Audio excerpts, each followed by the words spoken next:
Populiarus argentinietiškų trilerių autorius Alfredo Barca buvo pastarosios tarptautinės Baltijos knygų mugės svečias. Rašytojas pasirašinėjo autografą ant 2 į lietuvių kalbą išverstų romanų, kuriuos išleido leidykla Vaga. Tai Įslaptinta byla ir Moters galia. Abu romanai kupini įtampos ir tai nenuostabu. Mat jų autorius pirmiausia yra teisės profesorius, praktikuojantis advokatas, kuriam dažnai tenka narplioti itin sudėtingas bylas. Apie tai jis kalbėjo ir susitikimo su savo gerbėjais metu.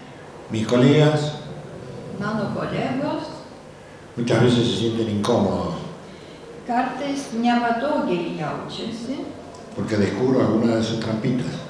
nes tarsi aš atrandu, įspėju kokį nors tų advokatų spąstus ar apgaulės.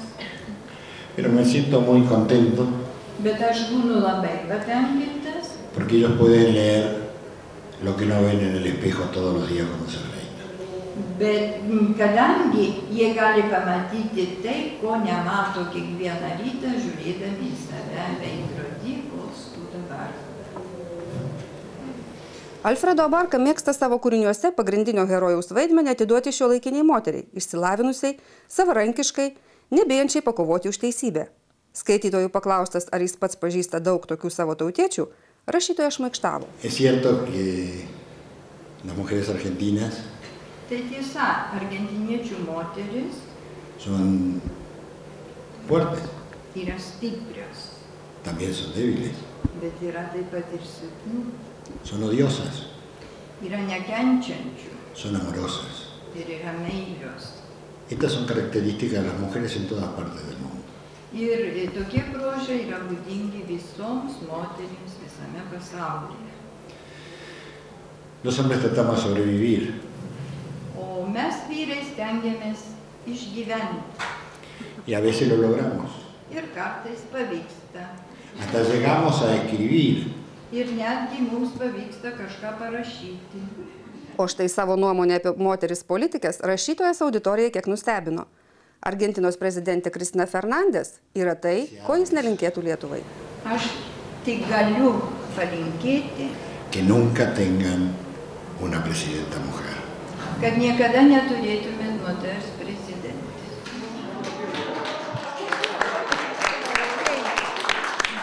Y voy a explicar por qué, porque hemos tenido 2 presidentas mujeres en Argentina. Mes iš tiesų turėjom 2 prezidentės Argentinoje.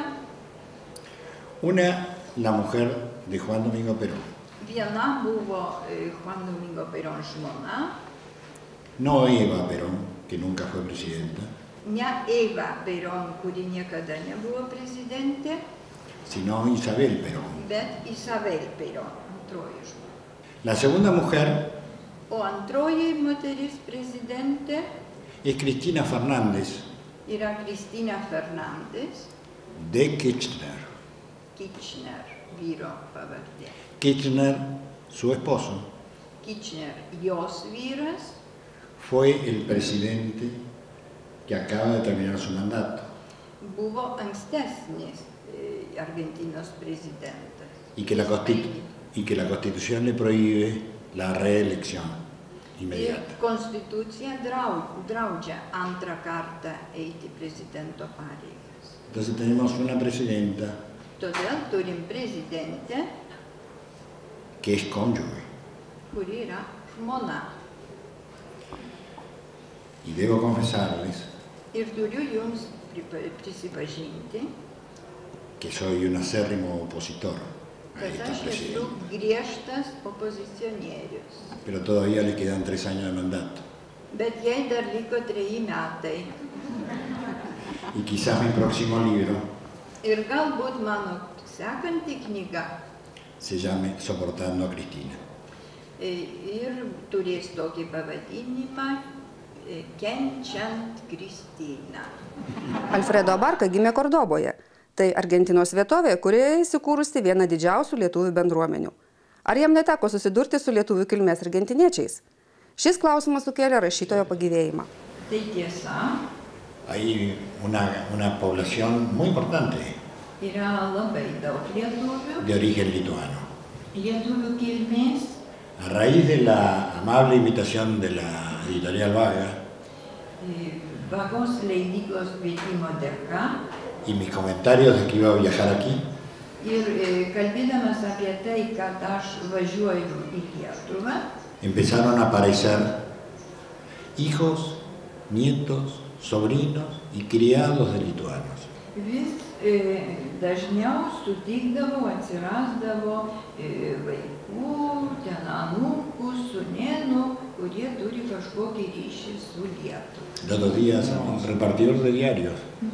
Ir prieš važiuodamas į Lietuvą jau pranešti jau laikraščio tam išnešiotojui, Que no lo trajera kad net neštų laikraščio, en mi ausencia. kol manęs nebus. Y entonces me enseñó cómo se dice hola, adiós y gracias. Ir jis, tas laikraščio pardavėjas, mane pamokė, kaip pasakyti lietuviškai labas, sudie ir ačiū.